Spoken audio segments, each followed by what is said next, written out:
Tere ilusat pühapäeva hommikut! Oleme siis taas kord jõudnud järjekordse pühapäevase mõtiskluseni ja täna ma mõtlesin, et räägin sulle natukene 5 armastuse keelest. Et väga paljud on sellest kuulnud ja ma otsisin ette ühe uuringu kokkuvõtte, mis on mul siin ees, et spikerdada natukene nimesid ja fakte.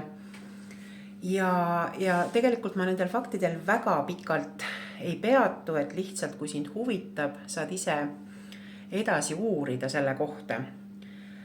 Aga armastuse 5 keelt on siis, tuntuks teinud selline autor nagu Gary Chapman, kes siis on pärit USA-st ja tema tutvustas siis armastuse 5 keelt, milleks on siis, ma nimetan need ära ka, et see on siis tunnustus, puudutused, kvaliteetaeg, kingitused ja abistamine ehk teenimine. Et see järjekord ei loe mitte midagi, et see järjekord on selles mõttes nagu juhuslik. Aga kui Chapman tutvustas oma lähenemist 5 armastuse keelele, siis tegelikult ühiskond ei võtnud seda eriti hästi vastu või nii-öelda, kuigi tema raamatut või teoseid loeti päris palju, siis ometi ühiskonnas laia vastukaja see ei leidnud ja juhtus siis selline lugu, et asja tuntuks saamine, selle teema tuntuks saamine, selle teema ühiskondlik aktsepteerimine võttis ikkagi aega, et see ei juhtunud üleöö. Aga USA-s olid siis ka sellised uurijad, kes näiteks nagu Hawks ja Camden, kes siis 2020. aastal viisid läbi uuringu 921 inimese seas, ehk siis uuringus osales 981 inimest. Ja siis selles uuringus see Chapmani hüpotees leidis kinnitust. Ehk siis milles see hüpotees oli, et Chapman nimelt väitis siis oma 5 armastuse keele tutvustamisel, oli ta siis väitnud seda, et inimesed, kes tajuvad, et nende partnerid, ehk siis nende suhtepartnerid, lähisuhtepartnerid on nende suhtes kasutanud neile omast või iseloomulikku armastuse keelt, eelistatud armastuse keelt, tundsid, et nad on oma suhtega rohkem rahul, ehk siis suhte rahulolu sõltub armastuse keele kasutusest. Et see oli Chapmani väide. Ja Hawks ning Camden siis 2020. aastal siis oma ligi 1000 uurimisalusega uuringus osalenud inimesega siis tegelikult kinnitasid seda väidet, et see hüpotees on leidnud ka uuringus kinnitust. Et jah, puuduvad küll andmed selle kohta, et kas kuidagi geograafilised iseärasused või mingisugused rahvuslikud või rassilised iseärasused või maa- või linnainimeste erinevused, selle kohta nagu andmed puuduvad, aga põhimõtteliselt, et uuringus osalenud inimesed üsna suures ulatuses väitsid ikkagi seda, et neile iseloomuliku armastuse keele kasutamine aitab neil mõista või tunda siis seda, et nende suhtes on see lembus olemas ja suhte kvaliteet on parem. Ja nüüd ma räägin natukene sellest suhte kvaliteedist ka. Või õigemini siis suhte kvaliteedist, et ma natukene räägin nendest armastuse keeltest, küll mitte väga pikalt, aga siiski natukene räägin juhul, kui sa kuulad siin ja sa ei ole enne sellest mitte midagi kuulnud.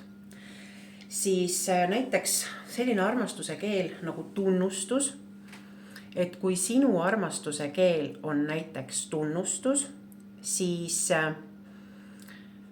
sa eeldad või ootad, et su partner pöörduks sinu poole siis viisil, kus ta siis kasutab sind tunnustavaid, kiitvaid ja mõnes mõttes võib-olla ülendavaid sõnu, kus ta annab sulle jõustavat tagasisidet või vähemalt konstruktiivset tagasisidet, kus ta arutab sinuga nii enda küsimusi kui sinu küsimusi, eks ole.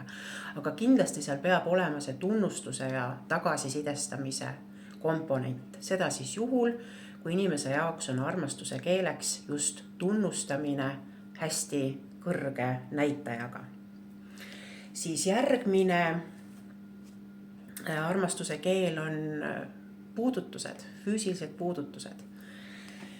Need on siis, milles need võivad väljenduda, et see võib olla mis iganes kehaline kontakt, embus, paitus, silitus, suudlus, seksuaalvahekord, mis iganes lähedus, füüsiline lähedus, teineteise kõrval istumine, käest hoidmine, kõik sellised asjad. Et kui need näitajad või see soov või vajadus on inimesel kõrgendatud, siis tema armastuse keel on just puudutuse keel. Siis järgmine armastuse keel on kvaliteetaeg.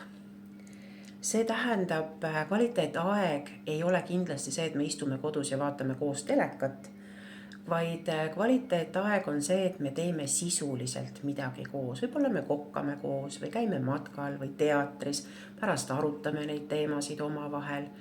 Loeme raamatuid võib-olla üksteisele ette või korraldame kodus luuleõhtuid, loeme ja kuulame ja arutleme, mängime lauamänge, ükskõik mis, käime suusatamas võib-olla, eks ole. See tähendab seda, et on ühine tegevus, mis liidab osalejaid kokku, mis suurendab nendega siis intellektuaalset lähedust, võib-olla siis mingit vaimset lähedust, emotsionaalset lähedust, eks ju, et see aitab inimesi üksteisele lähemal hoida ja sellisel juhul siis, kui see kvaliteetaja vajadus on inimesel nii-öelda kõrgendatud, on siis alust arvata, et see on just tema armastuse keel. Igasugused sisulised ühistegevused lähevad siia alla, eks ole. Siis järgmine armastuse keel on abistamine või teenimine. See tähendab seda, et kui inimese armastuse keel on olla abistatud, olla toetatud ja et keegi teeb sinu heaks midagi, siis just see armastuse keel on juhtiv. Ja ütleme, teenimise puhul on niimoodi, et kui sa tead näiteks, et su kaaslasel või lapsel on just see armastuse keel aktiivne, siis see on see näiteks, et nagu nii õhtul mõtled, et pean süüa tegema, et tegelikult ei ole vahet, mida ma teen. Aga ma tean sulle, et sulle näiteks maitseb praekala, siis ma teen seda kala. Eks ju, ma teen sinu, sellepärast, et see sulle maitseb, sest teoreetiliselt me võime süüa ükskõik mida, eks ole. Või see, et ma jõudsin täna varem koju, panin sulle trennikoti valmis. Kui inimesel on see armastuse keel tugev, siis ta ei pane seda pahaks, et sa teda aitad. Aga kui ta hakkab ütlema, et ära topi oma nina minu asjades, mulle ei meeldi, et sa mu pesus sorid, siis järelikult see ei ole tema armastuse keel. Ja vastupidi ka, et kui sulle meeldib, et keegi aitab, et keegi tuleb, aitab sul tuba koristada või nõusid pesta või ma ei tea, õues lund rookida, et lähme teeme koos selle töö ära. Et tihti lugu on see ka koos tegemine, eks ole, et siis see on see teenimise armastuse keel, on inimesel aktiivne. Ja 5. armastuse keel on siis kingitused või üllatused. Ja kingitustena ja üllatustena lähevad siis arvesse igasugused asjad, tegevused, vahendid, ka käitumisviisid, mis tulevad ootamatult. Näiteks, kui sinu armastuse keel on kingituste ja üllatuste keel, siis sulle meeldib, kui su abikaasa või elukaaslane või mis iganes kallim näiteks ootamatult kutsub sind kohvikusse või teatrisse või matkale. Sulle meeldib, et sa ei teadnud seda ette, et see tuli spontaanselt. Et see kingitus ei pea olema see alati selline mingi sõrmus või mingi asi, eks ole, vaid see võib olla ka mingi ühine tegevus, aga see on igal juhul, sinna kaasneb siis see üllatuslik moment, eks ole. Kas või see, et kimpuke lilli näiteks. Et ükskõik siis milline kingitus või üllatus, et see ei pea olema rahaliselt mõõdetav, see võib olla ka mis iganes üllatus, kui sa näed, et inimene on ekstra sinu peale mõelnud, sinuga arvestanud ja see kuidagi liigutab või puudutab su hinge kuidagi mingil tasandil, on ju, siis see on ka see üllatus, see kingitus, et ta läheb sellesse kategooriasse. Et need on siis lühidalt need 5 armastuse keelt. Ja see, kas kasutada seda mõistet, nagu Chapman seda ütles, et 5 armastuse keelt, on ju. Et iseenesest ideaalne oleks see, kui me suudaksime inimestena kõiki neid armastuse keeli vastu võtta ja kõiki neid armastuse keeli ka teistele inimestele pakkuda. Ma ei mõtle siin kodanike tänavalt, vaid ikkagi neid lähisuhte inimesi, eks ole. Et me suudame vastu võtta nendes keeltes ja välja anda. Ja kui sa nüüd mõtled nende 5 keele peale tagasi, mida ma tutvustasin, oli siis kvaliteetaeg, oli tunnustus, oli puudutused, olid kingitused, üllatused ja oli teenimine, abistamine, eks ole. Et kui sinu kaaslane või sinu lapsed või ükskõik kes teine, kellest sa hoolid, kasutab neid asju, et kas sa võtad seda vastu, kas sa võtad seda rõõmuga vastu, on ju. Ma tean, et kõik inimesed ei talu puudutusi näiteks. Kõik inimesed ei talu abistamist, tahavad iseseisvad olla ja nii edasi. Ja see on nüüd see koht, et ei pea mõtlema selle peale, et mul peavad need kõik võrdselt väga tugevad olema. Aga tegelikult need tugevad, kui mõni armastuse keel on sul nagu päriselt tugevalt välja töötatud, on ju, siis see on nagu asi, mis töötab sul alati. Aga tegelikult neid nõrgemaid võiks ka endal välja arendada või natukene toetada, edasi arendada, eks ole. Ja siis on nagu see koht, et meie partnerid, meie kallimad, meie perekonnaliikmed, kellega me siis neid armastuse keeli vastastikku nagu mängime nii-öelda, ei ole alati samade armastuskeeltega, aktiivsete armastuskeeltega, mis meil on. Neil on teistsugused keeled.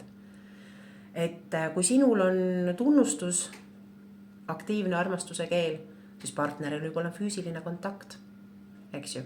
See tähendab, et sina tahad temalt kuulda ilusaid asju, tarku asju, toetavaid asju, aga tema tahab, et sa teda puudutaksid, eks ju.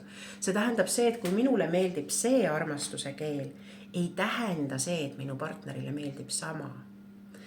Et tark on nüüd see mees või see naine, kes õpib tundma enda armastuse keeli ja kes saab aru sellest, et tema partneril on teistsugused armastuse keeled ja et oma partnerile, lapsele, sugulasele, pereliikmele, et sa pakud talle, et sa kõneled temaga tema keeli kasutades. See on nagu tähtis ja seda ei ole alati lihtne teha. Et selleks, et suhe oleks õnnelik ja rahuldust pakkuv või vähemasti toetav, et selleks on siis hästi oluline, nii nagu siis 981 inimesega läbi viidud uuringki kinnitas, et suhe oleks õnnelik ja toetav, et selleks me peame tundma ja tajuma seda, et meie armastuse keeli kasutatakse, aga tegelikult ka meie partnerid tahavad ja meie elukaaslased ja meie lapsed ja pereliikmed tahavad tunda, et nende keeli kasutatakse.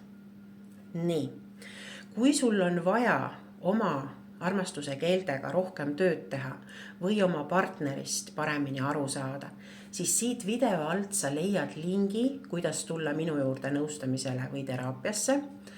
Aga kui sa tahad iseseisvalt töötada, siis siit alt leiad sa veel ühe lingi, kuhu registreerudes ma saadan sulle tasuta armastuse keelte välja selgitamise testi. Et kui sa seda testi soovid saada oma postkasti, siis kliki sellele lingile ja loe sealt edasi. Mina olen Kaidili Välb, sinu psühholoog, psühhoterapeut ja kohtume järgmisel nädalal. Ilusat päeva sulle!